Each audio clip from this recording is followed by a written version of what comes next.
thank you very much for that great introduction, and very honored to have the opportunity to speak here for this great opening event. All right, so starting off, this is a picture of our fantastic space station. For those of you that don't know, in addition to housing astronauts, it is a giant orbiting laboratory that does innovative, really like gold standard technology, cutting edge research. And so we're going to talk about that research today. We'll highlight some of the things, mostly things that we do in health space, but I'll give you a global introduction to what we do in space and science in general. All right, next chart, please. All right, thank you. Okay, so we're marking a pretty big landmark, over 20 years in space, almost 25 years of human habitation, continuous human habitation in space on the International Space Station. So we flew our first module, Zarya, in November of 1998, and we have been habitating space since 2000. So Expedition 1 started in March of 2000. So we've had crew members up there for quite some time. One of the things related to science we'll talk about is we're kind of in this third decade of space. So you think about the first decade, we had to build things in order to do science in space and do a lot of things in space. So we kind of call that first decade, as it relates to science, the decade of construction. And then the second decade, we actually got to use all of those things that we built. And so in that case, we were doing a lot of science. So really it was kind of the decade of utilization.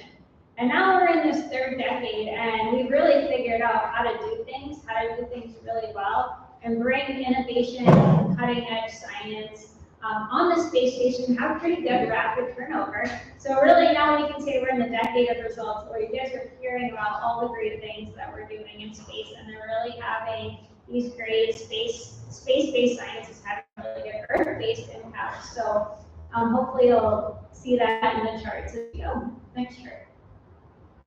Okay, a couple of quick facts for those that don't know. Before I talk science, I like to just kind of put things in context. So the space station is traveling at over 17,000 miles an hour. It's about 250 miles above Earth all the time. So we can think of the Earth as the globe. So at any point in Earth, it's kind of a distance from 250 miles from there. And it's about the size of a football field. So it's pretty big. The other thing I want you to think about is as it's orbiting the Earth, it's moving quickly, the Earth is rotating, and while 250 miles seems pretty far, in the vastness of space, it's only 250 miles above Earth. So if you have the space station tracker, you can actually see the space station fly by the Earth, and on a nice clear night, you can see it go all the way around, and you get a good long view of it. So if you think about, we get to go up and see the space station. We'll also attach to the outside of the space station at many different locations. We have hardware that is meant to visualize things on Earth, all kinds of near-infrared cameras, all kinds of technology that can tell us about space weather. We can see like natural disasters or really cool things that are going on Earth. So you can kind of think about it as that two-way communication going up and down.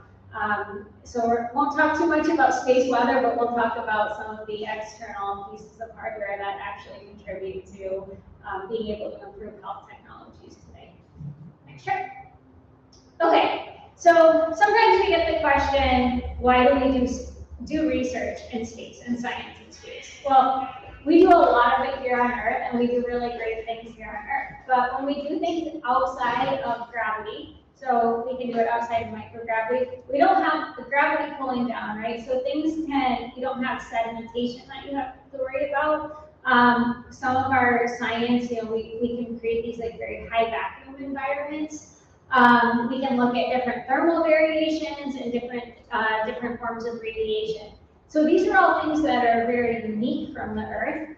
And in a lot of cases, like we do a lot of protein crystallization work. We actually form much clearer crystals, much more uniform crystals than we do here on Earth, because we don't have the effects of gravity, which is a really important part in drug development in the pharmaceutical industry. So those are all some things where we get these unique benefits to space And then from a human and life sciences part, I'll talk about this later, but we can kind of mimic the effects of aging much faster in space. So that gives us this great ability to do science with a little bit higher turnaround compared to things on Earth that would take years and years to do.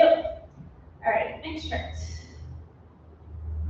Okay, so this is kind of to put everything together and talk about our real decade of results, right? So we have more than 5,000 researchers that have taken part in investigations on the space station.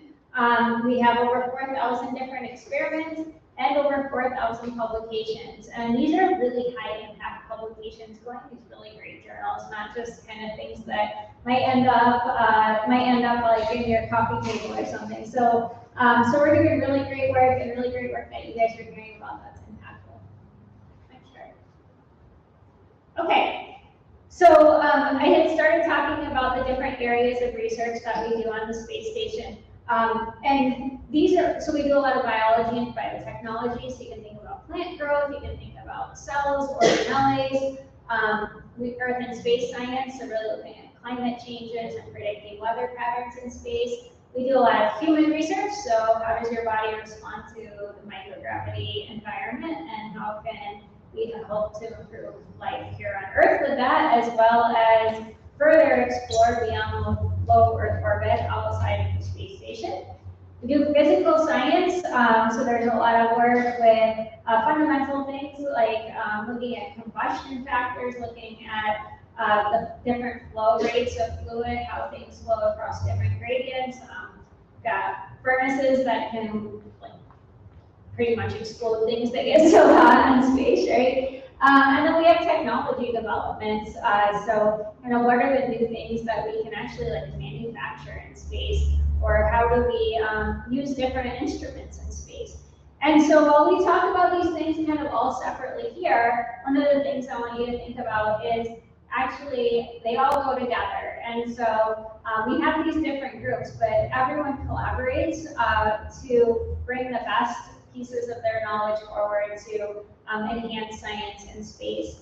And as we're talking about this event opening, you'll see exactly how we have a lot of engineers and medical professionals and these great minds getting together to advance what we can do here on Earth, as well as what we can do in space. So really think about those collaborative efforts and those different areas of expertise and how we can make the most of those.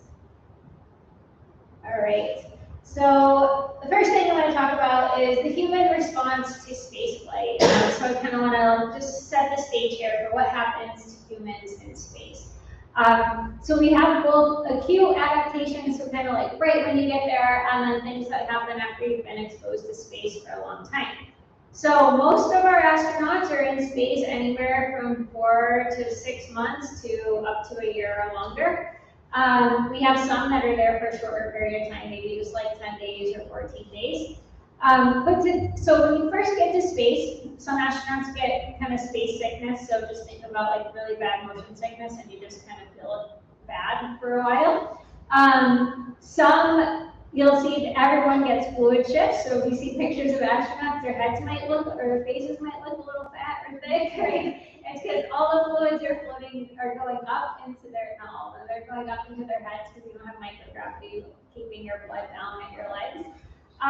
Some of the more long-term adaptations we see is a reduction in muscle mass or strength, a decrease in bone density.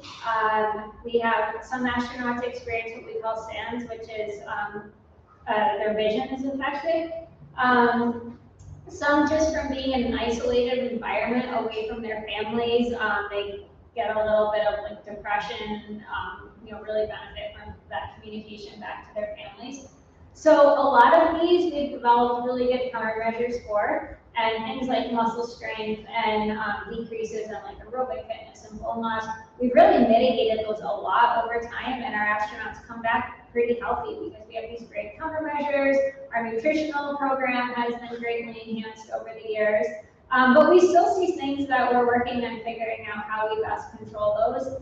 And we're learning new things that we're going to have to figure out as we explore space beyond low Earth orbit, which is where the space station is now. So when we go to destinations like the moon and stay there for a long time, or when we start figuring out how we're going to go to Mars.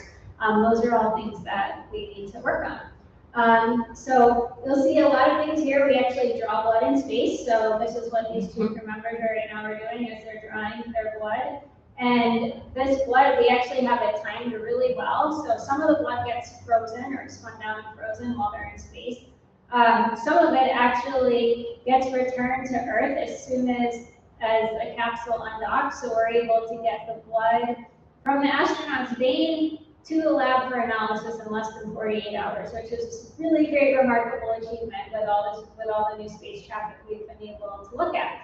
And that gives us a lot of data for these live blood samples that we can't get a lot from frozen samples. All right, next.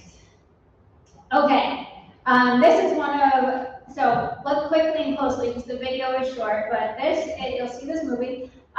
This is a cardiac organelle, so it's a group of cardiac cells and tissue in a construct. And we actually grew that in space, and you can basically see these are heart tissues starting to learn to beat in space. That's pretty cool, what we're able to do right now. So I'll say these charts are like pictures of the really cool things and highlights that we've done in space and pictures that I love. So if you guys have questions along the way, I'll try my best to answer these. This chart over here, so when we do a lot of our health-based and space-based work, you have to do it in a closed-in environment. And so they're all in glove boxes. So you can kind of see there's a piece of glass separating the astronaut, and these are her hands here. So she's sticking them through the glove box and doing the work on the cells or whatever she's working on there. So this here, I'll talk about this a little bit more, but here we can actually look at how cells and organelles behave differently in space, as well as how they respond to different drugs or different pharmaceuticals in space. So we can really look at those pathways and give us good insight to that. And because, like I said, the cells age a little bit more quickly in space than they do on Earth, we can also look at some kind of like increased signs of aging and how different pharmaceutical medications work on these aged cells. Sure. Okay, one of the groundbreaking, really cool things that we're doing in space, and this is started fairly recently, is biomanufacturing. So the idea is that we can actually produce things in space and return it to Earth. And the reason we would produce it in space is because we can make it better in space than we can do it on Earth, right? And we can do different innovative things in space than on Earth. So go to the next chart. Yes, okay. So this is really like what is some cutting edge research that we're really like starting to develop, and it's really going to be beneficial to the commercial market.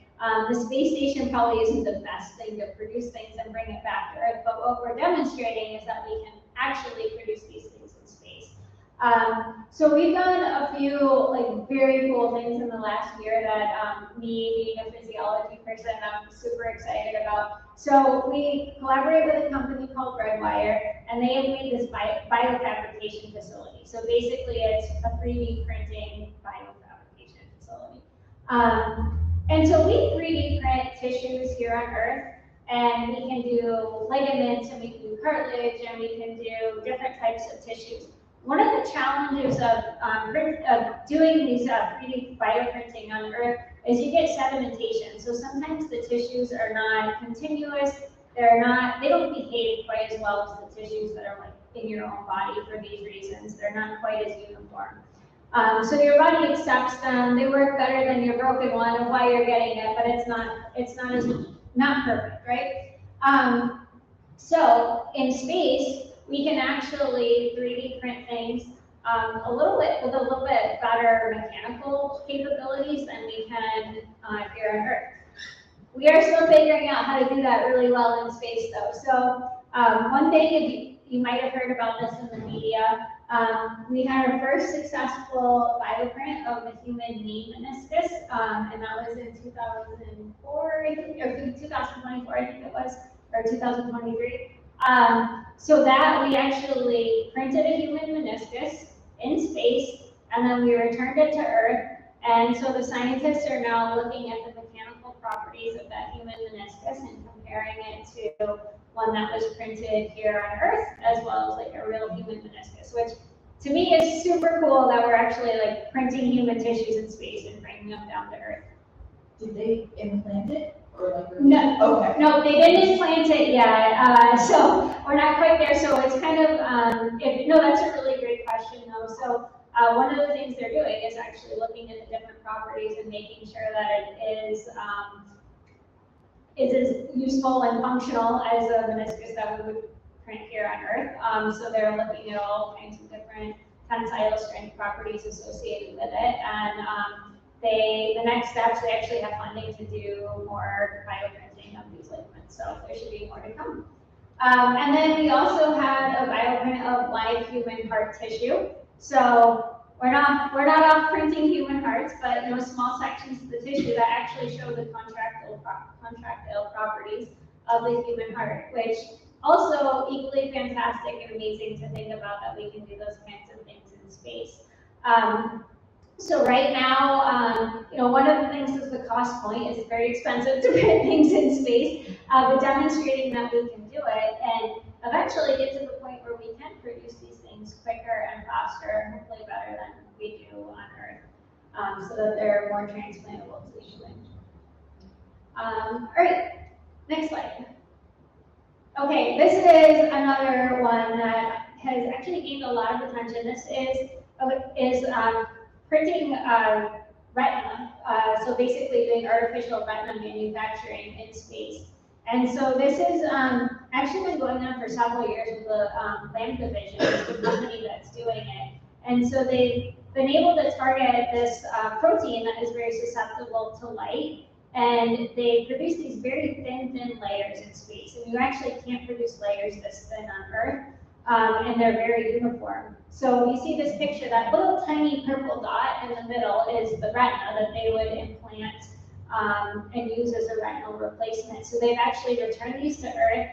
This company is pretty far along, and they still have research planned. They're actually going through some initial FDA trials right now that would allow this, like in the next couple of years, to be implanted in the human retina. And the protein that they're using is actually much improved compared to the one that they can use here on Earth. So this is a really great achievement and something that will be in the hands of users pretty quickly.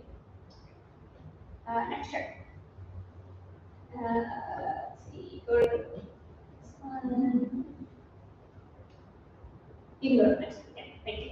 Okay, so the other thing, so technology development. So as I had talked about in the beginning, we have a lot of sensors on the outside of the space station that tell us about different climate control and things on Earth. So one of these is called NICER. It's Neutron Star Interior Composition Explorer. So basically this is able to take X-ray data from these neutron stars and look at kind of their different heat mapping and radiation components coming out of that star, right?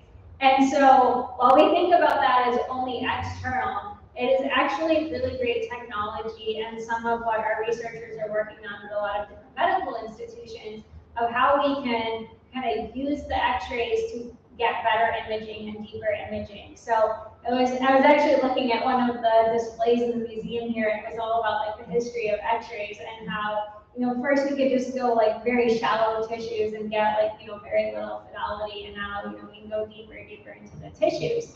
And so they're actually working with this same type of technology to be able to improve some CT scanning capabilities and get better definition and have less radiation going to the patient from these different X-rays. So I thought this was really cool how we kind of have a shared technology, and it is a really great example of how we've got engineers and medical technologists working in the same area and on the same thing.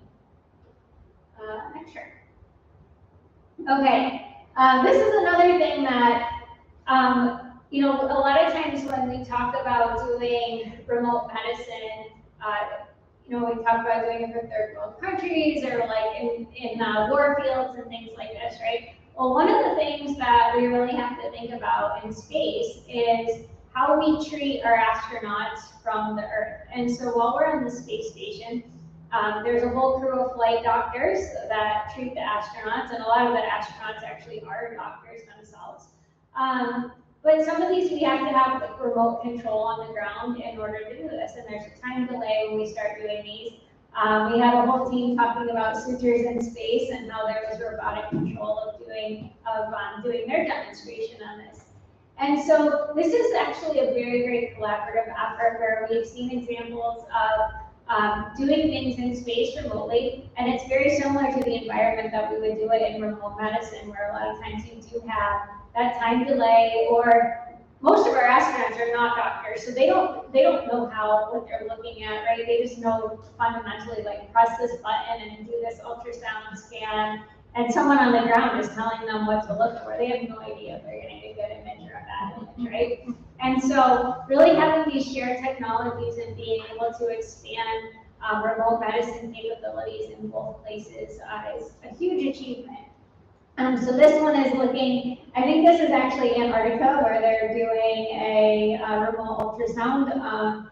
And then here, actually on the picture over here, they're scanning the retina of the eye, which is what I was talking about before when we have changes in vision. So they think a lot of it is due to changes in the retina. So we have ultrasound scans that they do. And there is a team of doctors in space that they're calling up and getting real-time images down. So they're telling the crew member, like, move the probe or change the settings on the probe so you can get a better picture of the eye, or we'll do like muscle scans in space. So this is really cool technology and amazing just to think at how fast you can get images and data up and down from Earth to the space station and have that real-time communication. Next chart. Okay. The other thing we look at is, so when we're in space, we kind of want to know how the astronauts are doing, like how they're feeling. And we globally are like really bad at being our own self kind of doctors and saying like how we're feeling, because like I always feel good, right? And, my data might tell you, but if you're going to tell me like, hey, you're going to go out the door of the space station and do a spacewalk tomorrow, how are you feeling? I'm like, I'm feeling great because I want to do that spacewalk, right? I might not have slept for more than 4 hours in 2 weeks, and maybe like I didn't eat that great of food, but I'm still going to tell you I'm feeling great, okay? And so using actual health data to know and have a database of like how the astronaut is feeling is really important to be able to do. So we've got a lot of biosensors, which we're doing as technology demonstrations. So these can be vests that they'll wear, sometimes they can be rings, they can be very simple heart rate monitors. So these are not invasive things that we're implanting anything right now. These are all very like wearable biometrics that the crew can wear around. They can do continuous monitoring, or they can just do monitoring while they're sleeping or while they're exercising. And it gives the doctors on the ground an idea of how they're feeling. And so if you think about on the Earth, right, like everyone wears a smartwatch, or everyone has something that's being tracked. So we're building these big data sets. We're building them, whether you know it or not, you're contributing a big data set every time you wear your smartwatch and you're recording something, right? So we're trying to do the same thing in space and building a space-based data set. So you can take your metrics on Earth and you can take your metrics on space, and you can see what variables change and how you respond to those changes. So from there, you can build a lot of AI algorithms, you can build a lot of different information technology pathways, but basically you can create, with a set of data, you can create a database clone of yourself that tells us how you're feeling. And so we can do it here on Earth, and we can do it in space. But there's a lot of effort being put on figuring out what that space-based model looks like. Maybe on Earth, for example, if you're a person on Earth, and if you don't get sleep, enough sleep for 2 or 3 days in a row, maybe you're really, really impacted by that. You get cranky, you can't really function, right? But there are some people that can go weeks without getting enough sleep, and they're okay. But if they don't get enough food, they respond differently. So we're trying to figure out the same thing in space, and you can kind of use those different algorithms to make it very personalized and kind of predict ahead of time when you're going to start feeling tired and when you need to implement some change. So that is a lot of work that's being done, particularly by the Canadian Space Agency. They have a lot of efforts going on for this. And actually, if you go upstairs, I think there is a vest, either by the European or Canadian Space Agency, that is a biomonitoring vest that measures all kinds of things, so you'll be able to see that in the museum. All right, sutures in space. This team was actually here and talked about this the last couple of days. But this was really cool, where we had doctors on the ground doing robotic surgery while people in space were doing the same robotic surgery, and kind of looking at how the time delay affects the space, affects the ability to do the surgery. And so they were using rubber bands, not human tissue or anything quite yet. This was just a technology demonstration. But they've been looking at the data and processing the data and looking at the fidelity of being able to robotically control and do surgeries from the ground on different space conditions. So we're pretty far from doing robotic surgery in space right now, but these are kind of the first steps that we need to start developing. You know, if you think about when we have someone walking on the moon and they're living up there for 2 weeks, the moon is very unexplored, and we don't know a lot about the hazards of it, other than the images that we get, right? So someone's probably going to fall and get hurt, or something's going to happen. This is in comparison to the space station. It's completely man-made, and we know every single square inch of the space station and all of the hazards. So the risk of something unpredictable happening on the space station are far less than if you're walking around on the moon, doing habitat construction and doing things where you really have to make a little bit more autonomous decisions and like have less awareness and ground-based control of the things around you. So that will be important going forward. Next charts. All right, recent research results. So these are just kind of highlights of the really cool things that we've done recently. Sure. Okay, so we do a lot of cancer research in low Earth orbit on the space station. Axiom, which is one of our space-based sponsors, they funded a lot of the research. ISS National Labs, which is kind of our commercial counterpart, they have lots of research on the space station. They do a lot of this. So there's a big effort right now out of the White House called Cancer Moonshot. I'm not sure if you guys have all heard of that. And so we actually partner with them and do a lot of research that is aimed towards curing cancer. So some of these images here, I think these are actually from breast cancer cells, and there's a drug called Roboxin. And they've actually shown that in these cells, they actually age quicker on the space station, or they kind of age in a cancer-related way faster on the space station. And when they are treated with Robaxin, they respond very quickly, even faster than our cells here do on Earth. So what they've been able to show is that this is a very effective treatment quickly. And then they can kind of use that to start some of their ground-based studies too. So there's a lot of parallel ground and space-based research. Sure. All right, this is a mini flow cytometer. And so a flow cytometer, you put in cells and blood that can count the cells. So basically it's a cell counting machine. And what this can be used for is diagnostics in space. So if you can count cells in your blood, or you can count different immune cells and things like that, you can use it to diagnose disease in space, or just diagnose any sort of immune changes in space.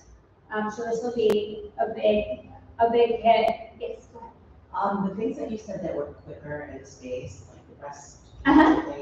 So is there anything that when you bring them back to Earth, do they regress at all?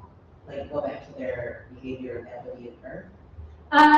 So that there are we haven't done that direct comparison yet. I'm trying to think of the best way to answer this. So they don't necessarily, the cells that we get back, what we'll do with them is we'll put them in space, and we'll show, so the first step of the study was to show, okay, see what happens to cancer cells in space. That was step one. And so what we showed is that there's actually acceleration in the progression of cancer cancer cells when they're in space compared to on the ground. So the team figured that out, and they said, okay, well, step 2 is let's see how we treat these cells, and we try to reverse it. And so they were actually able to show that when you treat them with pharmaceuticals, they respond quickly to these pharmaceuticals. What we also learned from these cancer cells in space is you kind of have to think about when we're treating cancer, you have to understand the cell itself and how it's progressing with the disease. And then on the other side, you have the work that's being done on the pharmaceutical side of the company of it. And so a lot of the protein crystallization that I talked about is used in part of these cancer treatments. So we had this group that was working, one's working on cell line, one's working on these cancer treatments. And so what we were able to actually do is create a cancer curing agent and show that we were able to create it in space. So it was much more effective and could be effective at smaller doses. So what that means for the patient on Earth is there's less side effects, right? And then we were able to show that this treatment was well accepted in space and that it slowed down or in some cases reversed the cancer in space. When we return the cells to Earth, they still respond to that same treatment. There's not really like a one-for-one comparison that we can do to say like that the growth changed just because of the different environments, but it still shows that they're responsive to that treatment, so that it is an effective cancer treatment. And that particular drug is actually going through clinical trials right now, which is very cool to see. All right, next chart. All right, and then this is actually really cool. Like, so muscle on chip. So basically, this is looking at the actual full muscle tissue, not just the cell. So in this way, you can look at kind of the mechanical properties of the muscle, like rather than just looking at individual muscle cells. So here, we're able to put these muscles on chips, and you're able to look at the strength, the tensile strength of the muscle and how it contracts and changes in space.